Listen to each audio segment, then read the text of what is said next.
যখনই কোনো বিয়ে বাড়ি যাই তখন আশেপাশের মানুষদের একটাই কোয়েশ্চেন থাকে, তুই কবে বিয়ে করছিস, তোর কবে বিয়ে, তোর এখনো বিয়ের ডেট ঠিক হয়নি? তো হ্যাঁ, আমারও বিয়ে সামনে খুব তাড়াতাড়ি আসছে, সেটা ডেটটা আমি তোমাদের সামনে রিভিল করবো ঠিক। তার আগে চলো তোমাদেরকে একটা আমার বিয়ে বাড়ির ব্লগ দেখ। এত গরমে বিয়ে বাড়ি গিয়ে সারাদিন খাওয়া দাওয়া করে আমি তো পুরো পাগল হয়ে গেছি। আর কে কে বিয়ে বাড়ি ভালোবাসো তারা অবশ্যই ভিডিওটা দেখে তোমরা বুঝতেই পেরেছো যে বিয়ে বাড়িটা অনেকদিন আগেকার ভিডিও, বাট আমি যেহেতু একটু ল্যাদখোর মানুষ তোমাদের সময় দিদি, তাই আমি ভিডিওটা এডিট করে উঠতে পারি। সেই জন্য আমি এতক্ষণ এসেছি ভিডিওটা এডিট করে, মানে গাছতলার নিচে আমি বসে ভিডিও এডিট করছি। তোমরা আমার সাইডে ব্যাকগ্রাউন্ডে অনেক কোকিলের আওয়াজ শুনতে পাবে, তো তোমরা একটু অ্যাডজাস্ট করে। সেদিন ছিল আমার কাকার বিয়ে এন্ড আমরা সকলে আমাদের বাড়ির আমরা ভাই বোনেগুলো সবাই মিলে গাড়ি দেখি। আর যেহেতু বিয়ে বাড়ির লোকেশন ছিল খন্ডঘোষ লজ, তাই আমাদের এখান থেকে খুব একটা বেশি দূরে নয়, বাট তবুও আমার গা গোলাচ্ছে। কেন জানি না, 4 চাকা বা বাসে গেলে আমার খুবই বমি পায়। এক প্রকার আমার জন্য ওদেরকে অনেকটা নাজেহাল হতে হয়েছে, বারবার গাড়ি থামাতে হয়েছে, জোয়ান কিনতে হয়েছে, এই সব কিছু স্ট্রাগল করে আমরা ফাইনালি বিয়ে বাড়িতে পৌঁছে। আর বিয়ে বাড়ি মানে তো খাওয়া দাওয়াটা মাস্ট, তাই আমরা এখানে যেই আগে খেয়ে নিই। নাস্তা ছিল চিলি চিকেন, ঢাকাই পরোটা এন্ড ছোলা ছিল, মিষ্টি ছিল, মিহিদানা ছিল। তো ওগুলো খাওয়ার পর এখানে আমরা পার্কটা, এটা হচ্ছে পার্ক, আগে লজ পরে। পার্কটায় যারা আশেপাশে গেছো তারা দেখেছো যে বাচ্চাদের খেলার মতো,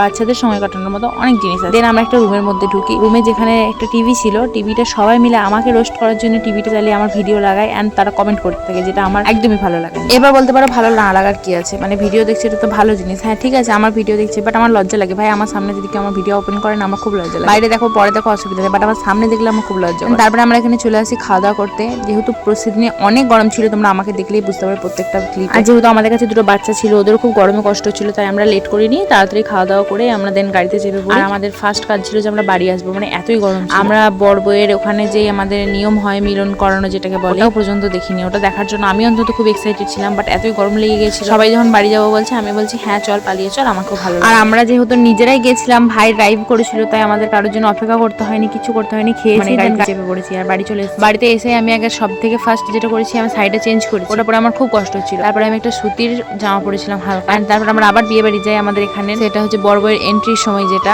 আমাদের এখানে বর বউ আসার পর অনেক কিছু রিচুয়ালস আছে, সেগুলোই তোমাদের কাছে দেখাবো। যেহেতু আমরা মেয়ের বাড়িতে কোনো রিচুয়ালস দেখতে পাইনি গরমের কারণে, আমরা বাড়ি চলে এসেছিলাম, তাই আমরা ঠিক করেছিলাম যে এখানে আমরা কোনো রিচুয়ালস মিস করবো। এখানে বর বউকে ফার্স্টেই মানে হাঁটি নিয়ে গেছিল আমাদের এখানে কোলে তুলে, বাট সেটা অনেকটা দূর হয়ে যাচ্ছিল বলে বললো হাঁটি নিয়ে যে এখানে যে স্টেজ ছিল সিংহাসনে ওদেরকে বসানো হয়, দেন ওদেরকে জুস খাওয়ানো হয়, যেটা খাওয়াতে হয় বলছে এখানে, হয়তো বা হয়তো দূর থেকে এসছে বলে খেতে দিয়ে। তারপর আমাদের এখানে আবার মালা বদল করানো হয়, যেটা ওখানে হয় বাট ছেলের বাড়িতে এসেও করানো হয়, যারা যারা দেখতে পায় না তারা যাতে দেখতে পায় তার জন্য। তারপরে এখানে কাকাকে বলা হয়েছিল কাকিকে কোলে তুলে দরজার ওখানে দাঁড়াতে, আর দরজার ওই পারে থাকবে কাকার বোনেরা বা ভাবিরা যারা টাকা দাবি করে। সবাই এখানে টাকা দাবি করে, কাকা রাজি হয়ে যায়, তারপরে ওদেরকে ঘরে ঢুকতে দেওয়া। তো এটাই ছিল কাকার বিয়ের ব্লগ। কেমন হয়েছে জানাতে ভুলো না। ব্লগটা দিতে আমি সত্যি অনেকটা দেরি করে ফেলেছি, তার জন্য অনেক অনেক সরি। তো ভিডিওটা ভালো লাগলে like comment share, channel subscribe করে দাও। আর যারা ফেসবুক থেকে দেখছো তারা অবশ্যই পেজটা ফলো করে দাও। চলো গাইস, বাই।